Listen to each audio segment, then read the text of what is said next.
Hi friends, welcome back to my channel. I'm so happy y'all are here. Today I am sharing my October wrap up.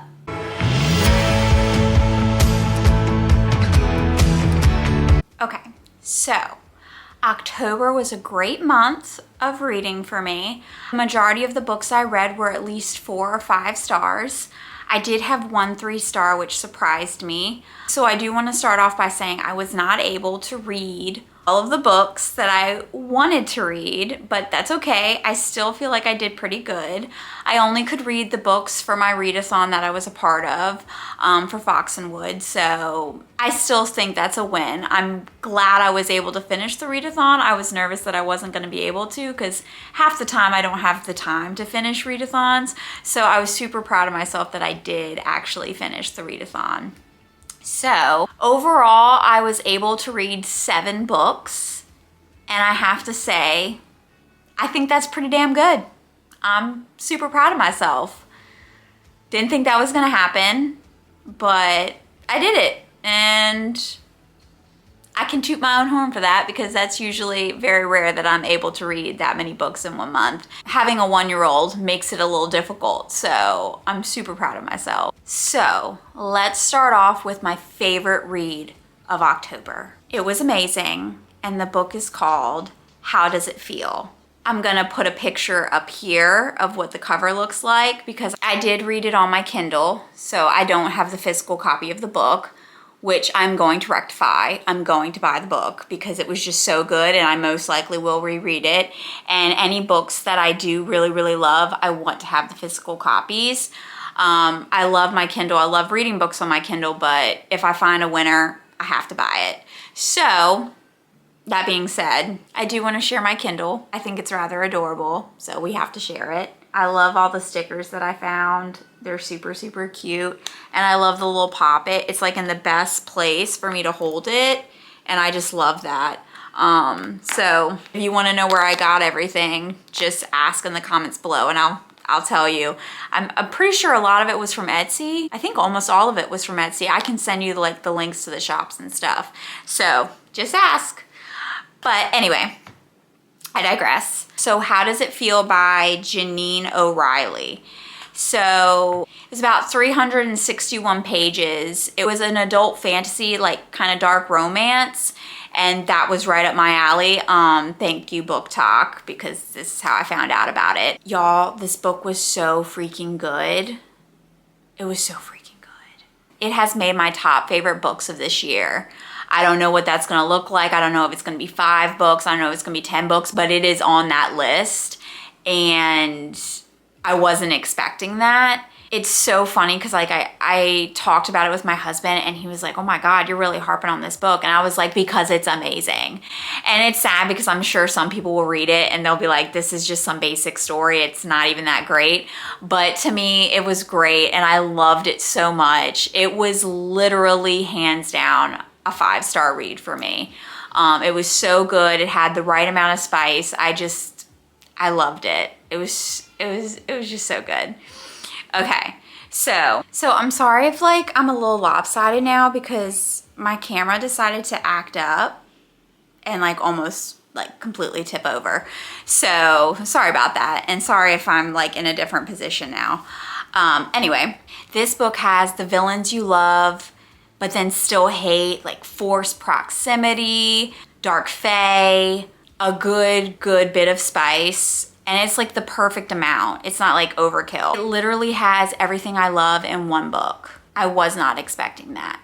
This fantasy takes place in a modern day human world. A biological technician named Kalyn stumbles upon a fairy ring and falls through a portal into the realm of the dark fae. When falling through, she falls directly on top of an unseelie soldier. And that's when she finds herself in the middle of a war between the unseelie and the seelie fae. The twist at the end was amazing. I did not expect it. I was pretty shocked, to say the least. And I can't wait for book 2 to come out. Like, I need it immediately. The second book in the Infatuated Fae series is going to be called The Smell of Smoke. and I believe it comes out February 28th, 2024. These are the moments when I hate reading a book that the next book isn't going to come out until 2024. Literally 2024. That's a bummer. It's not that far if we really, really think about it. It is November and it's supposed to come out February 28th of 2024. But that's still a long, long wait for me because it was just so good and I need it now. But it's okay. It's going to be okay. I'm going to survive. So one of my favorite quotes from the story, I have to share it. It was so good. And it just caught my eye. So I wanted to share it with you all. In a sense, all us old fae are gods in our own right. But no, the Seelie are no better than us. They lie and steal just the same, corrupt and ruin. They hide behind a mask of good, lying to themselves and everyone else in the light of day. We own our evil. There is beauty to be found in the dark, just as there is horror within the light. So good. It's just so good. I can't. Such a good quote, and I feel like it has a lot of truth in it, and I think that's why I really like this quote. So all fantasy and dark romance lovers, please pick this book up. I highly recommend it. It was a 5-star read for me, and I know you will love it too. If you don't, that's okay. You can call me crazy, but it was really, really, really good, and I enjoyed it so much. So How Does It Feel by Jeneane O'Reilly. And if you have Kindle Unlimited, it is available on there for you to read for free. So I would definitely give it a shot. So the next book I read in October was The Halloween Party. And this was the book that I was reading with Gavin's Patreon and Alexander Roslin's Patreon. And we did this as not like a buddy read, but we all got together on a live show and we all said at the same time who we thought the killer was, because we all read the book, we tried to figure it out on our own, and then we all came together. And I'm so proud of myself because I did guess who the killer was in a way. I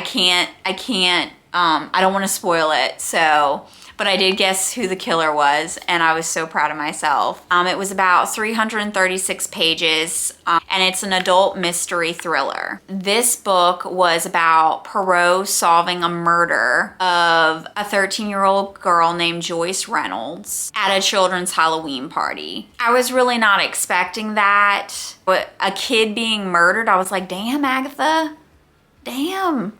Like, just went right for it, so I don't know. Anyway, she dies by apples, and that's all I'm going to say about that.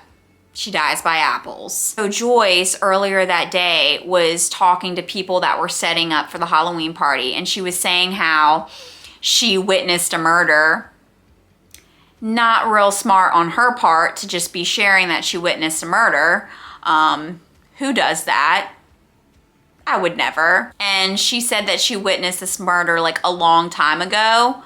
So it wasn't like current or anything, but like, why would you share that information? But you learn that she craves attention and she didn't feel like a lot of the attention was on her. So she decided just to share this information with a group of people. So of course, no one took her seriously because she was known to be a liar. So everybody just thought she was lying. But when she then was murdered, everybody started to question, like, was she telling the truth? Did she really witness a murder? Poirot gets involved because an author friend of his was at the party at the time, and he then goes and reaches out to Poirot for assistance regarding this. And of course, Poirot agrees to find the murderer. This was a great fall read. I really, really enjoyed it. It was really, really cool to see how Poirot solved the murder, like his process. And it was so much fun trying to figure out who the murderer was on my end, because whenever I read Agatha Christie, I actually never took the time to think that way. I was just reading the story, so it actually was a lot of fun trying to pick up clues within the book to see, like, okay, could this person be the murderer? Could this person be the murderer? And it was a lot of fun, and it was more engaging. So I really enjoyed that. So if you like mysteries, I highly recommend this book. It was so good. I gave this book 4 stars because it was a solid read. So 4 stars I feel like is really good. But if you do end up reading this, and you want to take our approach and just try to figure out who the murderer is, please let me know if you guessed right, because that would be, I want to know, and I want to see if you enjoyed it as well, just as much as I did. It was a really good read. So the next read for October that I read was The Witch Hat Atelier. I hope I'm saying that right. I have a coworker, she's a friend of mine, and she said that I think it's supposed to be said differently, and I'm trying to remember what she said. The Witch Hat, I can't say it. She knew how to say it correctly, so I think I am saying it wrong. But anyway, it is written by Kamome Shirahama. I totally messed that up, but that's okay.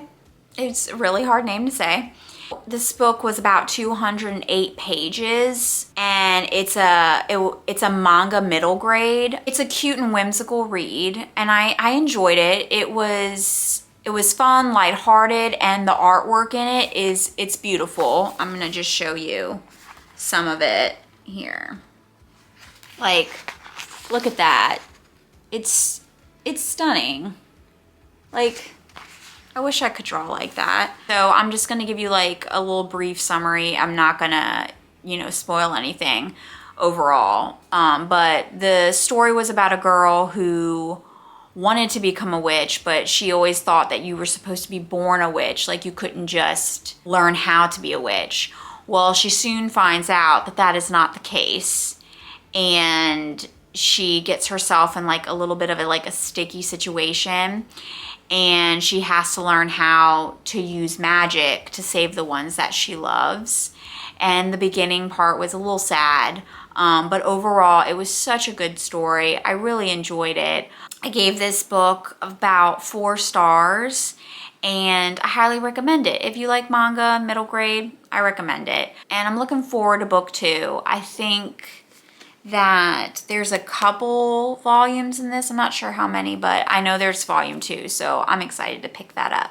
So my next read was The Haunting of Evelyn Jones, and this was by Phil Hickes. And this is a mystery paranormal fantasy, and it's a middle grade. And I think it's about 216 pages, so it's not, crazy long. I really enjoyed this read. It was so good, and reading it just reminded me, like, it took me back in my younger years when I loved reading middle grade, and it felt nostalgic, and I really enjoyed it. This story is about Evelyn Jones, and she was sent to live with her aunt for a couple of days, like near Halloween. And while she's there with her aunt, she goes to a bookstore. She's like, well, what am I gonna do with my time? She goes to this little bookstore in the little coastal town that her aunt lives, and she goes in the back and she picks up a book about ghost stories. So when she starts reading the book, at closer examination, she realizes the book actually belonged to another girl because the name was written in it. And so she was curious, so she started doing some digging. She finds that the girl that used to own this book went missing 30 years before.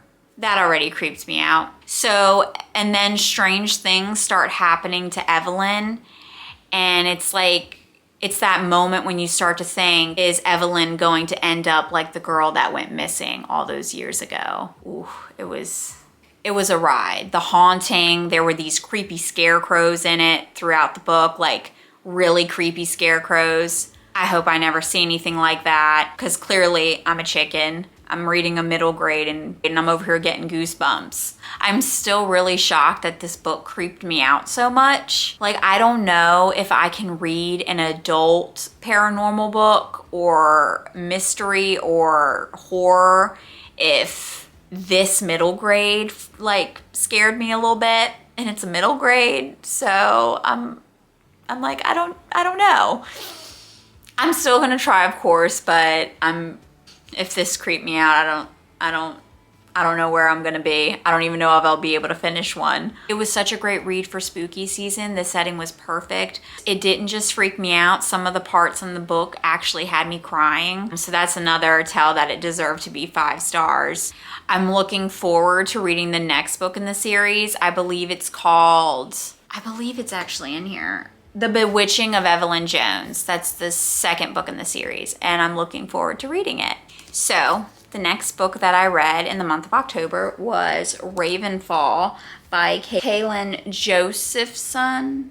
This also was like a decent, it was a short, quick read. It was about 244 pages. So it's a middle grade paranormal mystery type of book. I loved it. Again, so shocked how much I loved it. Just as much as I loved The Haunting of Evelyn Jones. It was such a good read, and it's middle grade. I just can't believe that I've been missing out. I can't even imagine how many middle grades that are out there that are so great that I've been missing out on. So I'm going to rectify that, and I'm going to start reading more middle grades. It was such a good book to pick up in the month of October. Like, look at that cover. It's just the whole setting. It gives October vibes. It's perfect. The story is about a girl named Anna whose family owns a magical inn. And one day a mysterious boy shows up and strange things start to happen. In this book, you'll find magic, Celtic creatures, and a good mystery to be solved. It was actually really good. I am looking forward to reading the second book in the series, and I believe it's called Hollowthorn. And if it's as good as this, I'm going to be so excited because I really, really enjoyed this. I highly recommend it. I gave it 5 stars. So if you're looking for another good middle grade for spooky season or just anytime, I would pick this up. It was so good. All right, so on to the next one. Kind of bummed about this one because this is actually the book that I gave 3 stars to. And that book is Carmilla by Sheridan LaFune. I hope I said that right. LaFune. Yeah. So Carmilla, everyone, Carmilla. It was about 156 pages, so you can tell, not a very long read. It was an adult gothic horror. This was definitely an interesting classic. I usually love the classics, but unfortunately, the writing in this one it actually really got me. And I feel like that's where I struggled with it. The overall premise of the story was really good. And I feel like if people can get past the writing style, they would enjoy it. Carmilla is a tale that was written in 1872. And it's known as the first vampire story. So it literally predates Dracula by 26 years. So yeah, like I said, the writing was hard. I feel like I went into this book thinking it was going to be like Dracula. And in a way it was, but I think I put it at such a high standard. And like I set these expectations so high that it fell flat. And I feel like I probably did this book like a disservice by doing that, but I just thought it was going to be a little bit more. I don't know, it seemed kind of bland for a vampire story, so it kind of bummed me out a little bit. Like I said, there were really, really good parts in it, but that really did pull that, you know, what you would find in Dracula, but I still feel like more could have been done. I feel like it could have been creepier, and it fell flat. It fell flat. That's all I can say. I don't not want you to read it. Like, I feel like if you like vampire stories, like, give it a shot, because I don't want you to not read it because I gave it 3 stars. So I would still recommend, if you like vampire stories, give it a shot, because you may enjoy it, even though I wasn't like a huge fan of it. So the last book I read in the month of October was You Are Not Supposed to Die Tonight. Oh, y'all, I really, really, really enjoyed this book. I really did. And I was nervous that I wasn't going to, but I liked it so much. This book was written by Kalyn, Bayron. This book was about 228 pages. It's a young adult horror mystery thriller type book, and she did that so well. It's literally all of those things. So while reading this book, I got goosebumps. I started to feel queasy at certain parts. She did a great job. And this is young adult. It shows how many like thrillers and horror stories I read. It's not many, clearly. So I'm just gonna give like a brief, I don't wanna say summary. I'm just gonna kind of share a little bit about the book. So the book is about a camp, and it's called Camp Mirror Lake. And it is a camp that literally has created a full contact terror game. So people go there to be scared. It's like a horror story that you get to participate in, but you don't actually you don't die. So people go to this, they pay money, and they live this whole experience like they're in a horror movie, basically. The young girl in it, the main character, Charity, she is considered the final girl in the whole game. So she's the one that survives at the end with whoever the other person is. So the person that has paid to have this experience, one person always ends up staying alive with the final girl, Charity.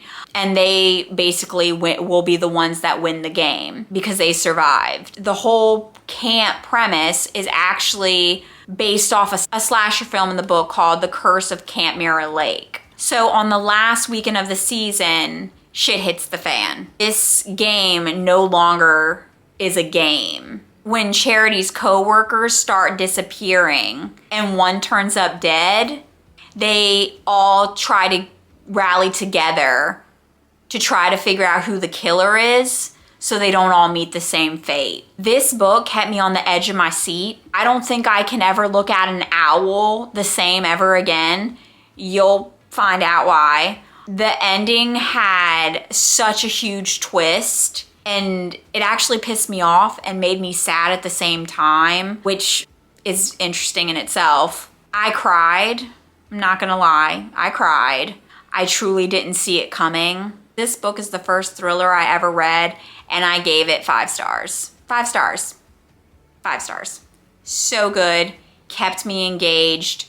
Scared me. Had so many twists and turns. It made me feel so many things. I couldn't put it down. I highly recommend it.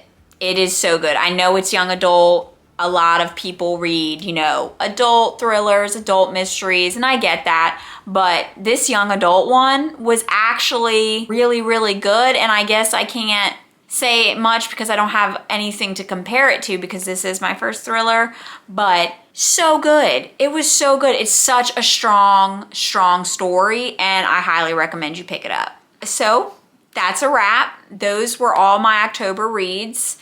I enjoyed the majority of them. I literally, like I said, I gave 4 and 5 stars. I hope that some of these books you'll pick up yourself. And if you do, please let me know what you think.